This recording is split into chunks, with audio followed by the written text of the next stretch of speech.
Hey guys, if you're shopping for knives and gear, make sure you check out the description of the video you're watching right now for links to some great online retailers. There's also individual links for knives that I personally recommend. Thanks! What's going on, YouTube? Metal Complex here, and today I've got a really interesting video to share with you guys. This is going to be about a knife that I have already reviewed, already given a very positive review to, and that's the CJRB Ria, except that this is a different version of it in Micarta. It actually has a titanium pocket clip, which is different than the standard pocket clip that comes on the G10 version. But the biggest thing here is that this is using CJRB's new proprietary AR-RPM9 powder form steel.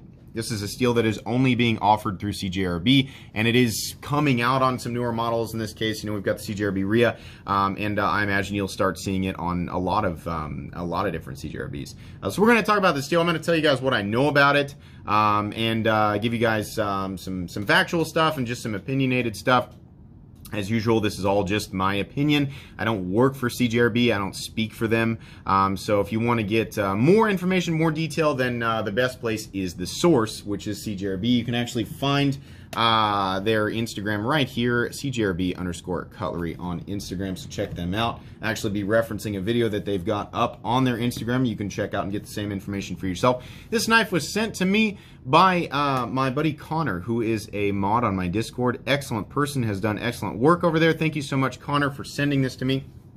And thank you to all of my generous patrons who are currently supporting me. If you'd like to check out my Patreon, get your hands on some cool stickers and some other benefits, there's, of course, a link right down in the description. You're supporting me in the world to me. And please follow me on Instagram at metal_complex. All right, so normally, if you're new to my channel, what I normally do is I do some size comparisons, and I weigh it, and I talk about fit and finish and all that. You can actually get all of that from the review on this guy. You can find the review on this guy by going back into my most recommended knives playlist or my cheap knives that I like playlist.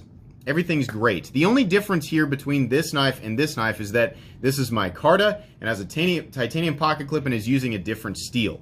Fit and finish is all great. The lockup is great. This is essentially, the idea here is that this is a nearly perfect budget EDC folding knife that is using, you know, great materials for the money. It's using, actually, they go kind of above and beyond in, you know, in terms of the blade profile and the overall fit and finish and just the extra little polishing, like they polish the liner and stuff, and it just really looks nice. Standard version, this knife comes in something around 35 to 40 bucks.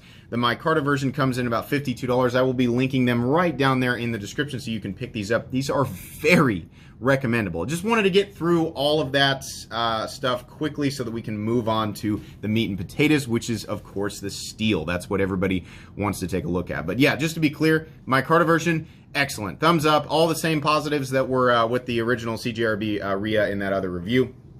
It's all here. So I'll give you guys a quick look here at the pocket clip before we move on to the steel. The titanium pocket clip sits a little bit lower than the deep carry one. It does not have the rise in the end. It's just a straightforward popsicle stick clip. Both pocket clips are great. This one's a little more deep carry, but honestly, the position that this one's going to carry is still perfectly acceptable, and it's not going to fight your pants. You know, the types of pants you're probably going to be wearing carrying this guy. This guy's going to be comfortable in either one of these. Is going to be comfortable in just about any circumstance. They're nice and lightweight. They've got milling on the inside. Let you guys take a look, actually, the inside of this one. I don't think we'll need the flashlight. Yeah. Nice and milled out on the inside. These are using T8 screws, and there's just 2 screws, right?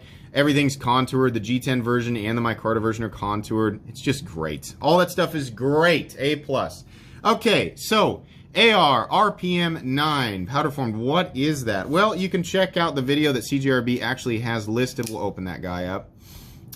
You can actually check out the video that CJRB has on their Instagram for this exact information. Here is essentially what the steel consists of. 0.9% carbon, 18% chromium, 1% molybdenum, 0.45% magnesium, 0.1% vanadium, 0.3% cobalt, somewhere between 0.2 and 0.8% silicon. I imagine there's like a variance there, so that's probably why there's a range. And then less than 0.4% nickel. You know, kind of peeking around on the internet and reading a few things, a lot of people seem to think that the idea with this steel was to gain some, combine some benefits of some other common steels in this price range. And the ones I'm going to be using for reference today are D2, 14C28N, and 9CR18MOV. Civivi uses a lot of 9CR18MOV. And then like every budget company out there uses D2, and then CJRB in the standard form, Ria is actually using 14C28N. The benefit of D2, it's got great edge retention, but it lacks in corrosion resistance, and it's kind of a pain to sharpen. 14C28N, it won't hold an edge as long, but it is stainless and definitely easy to sharpen. 9CR18MOV kind of splits the difference in a lot of ways. There's a lot of other stuff that I'm leaving out here, and that's because I am not a professional. I'm not a metallurgist. All I can do is give you guys, information that I've turned over online, and also just from my own personal experience. Me personally, I use D2 a lot. In fact, the knife that I use more than any other knife in my collection, you can see this, excuse me, the rat has been thoroughly loved. I just chipped the tip the other day on it. I've done a lot of stuff with this knife that you shouldn't do with a pocket knife. It has been thoroughly beaten up. D2 is great. It does hold an edge for a long time. I don't have to worry so much about stainless properties here in Kansas, but I do not like to resharpen D2. Some people are going to tell you it's not that bad. If people like to sit around and sharpen them, they've sharpened a lot longer than I have. That's probably what you're going to get. But for the everyman, most people are going to find that D2 is not super fun to sharpen. I very much like 14C28N. It doesn't hold an edge very long, but it can easily be stropped back to life, and I find that to be preferable. I'd rather it be easy to sharpen than just have absolutely incredible edge retention. I also am not a huge, like M390 is great, but for the same reasons. I don't need the stainless properties. It holds an edge forever, but it's really difficult to sharpen. So steels like, sometimes, that's why I say I prefer steels like CPM 154, S35VN on some of my higher end stuff. That's just what I like. So, I initially had kind of waved off 9CR18MOV, but after seeing some testing, and I don't have a lot of experience with it, but after seeing some testing and hearing some other testimonials from people using these, yeah, 9CR18MOV seems to be a good, in a lot of ways, kind of a balance. And now, if you guys look up the composition of 9CR18MOV, there are differences. There are similarities, but there are differences. Coming out of what, seems to be there's limited general consensus, but I'm hearing from a lot of different people, and a lot of the different things that I've read is that the performance should translate very similar to 9CR18MOV, except that this steel is powder formed. The benefit there is that the cake mix is evenly distributed in the blade, rather than in an ingot formed steel. It's going to be a little bit more chunky. Sometimes that is more or less preferable. Like in the case of CPM 154 and 154CM, there's a marginal difference between the ingot form and the powder form. In steels that have a lot of vanadium, sometimes those vanadium carbides, getting them evenly distributed in the edge, like in the powder form version, is really, really preferable. Like if you're talking about D2 and CPM D2.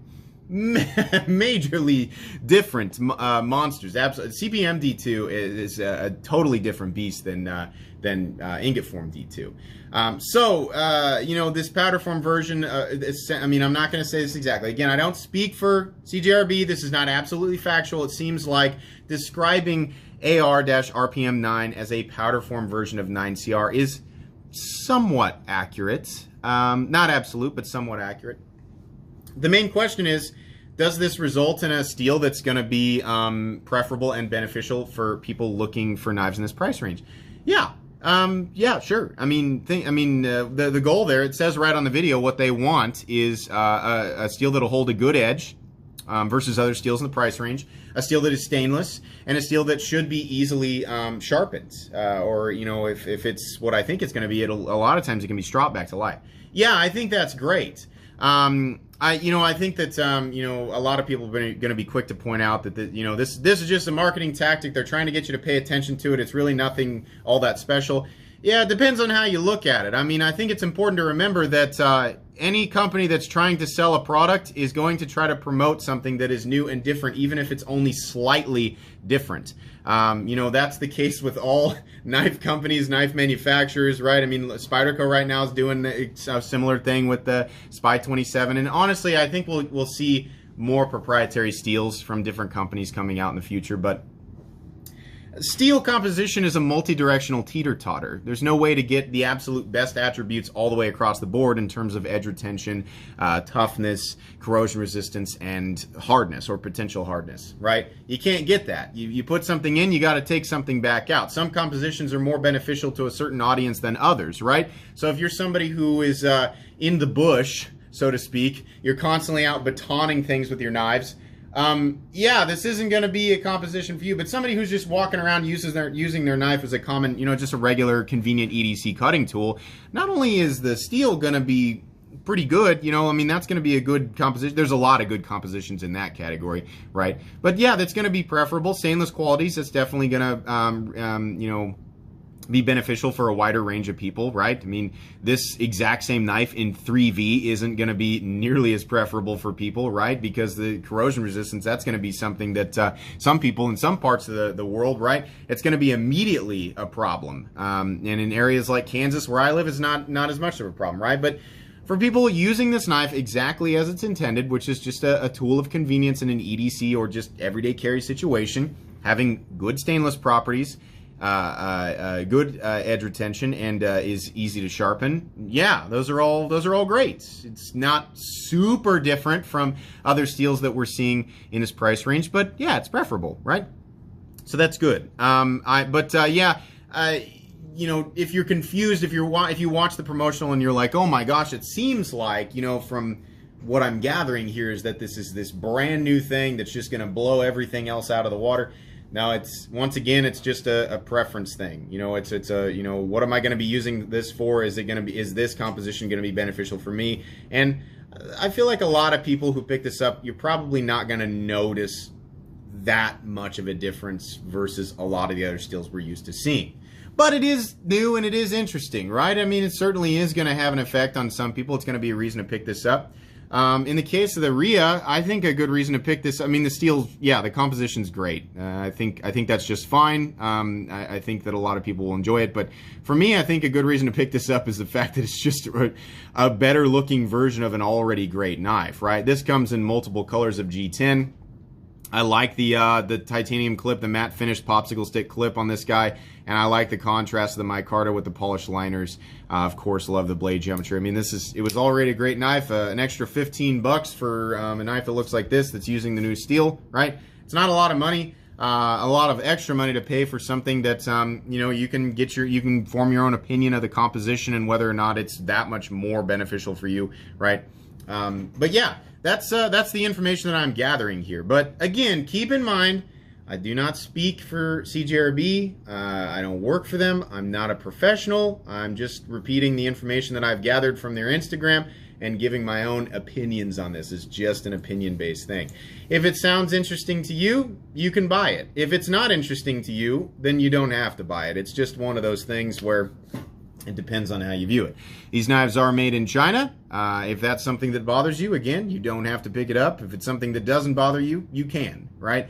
That's just how that is. I don't know that there's a whole lot more that really needs to be said here. This is really all that I intended this video to be. I think, again, something to emphasize here is that with the rise of well, I don't say the rise. I mean, proprietary steels, they're not necessarily a new thing, but there was a lot of hype surrounding the Spy 27 steel through Spyderco, and there's not an equal amount of hype, but also a large amount of hype surrounding the AR-RPM9. However you view it, whatever your opinions are on stuff like that, expect to see more of this. We will see, different companies coming out with their own steels, and they will likely just be slight variances of other steels that already exist. We have certain parameters, right? The mold is the mold. All you can do is change the cake mix that goes into the mold, right? And it'll yield better performance in some areas and worse performance in other areas versus other steels for different people, depending on an infinite number of variables that no one person could possibly calculate.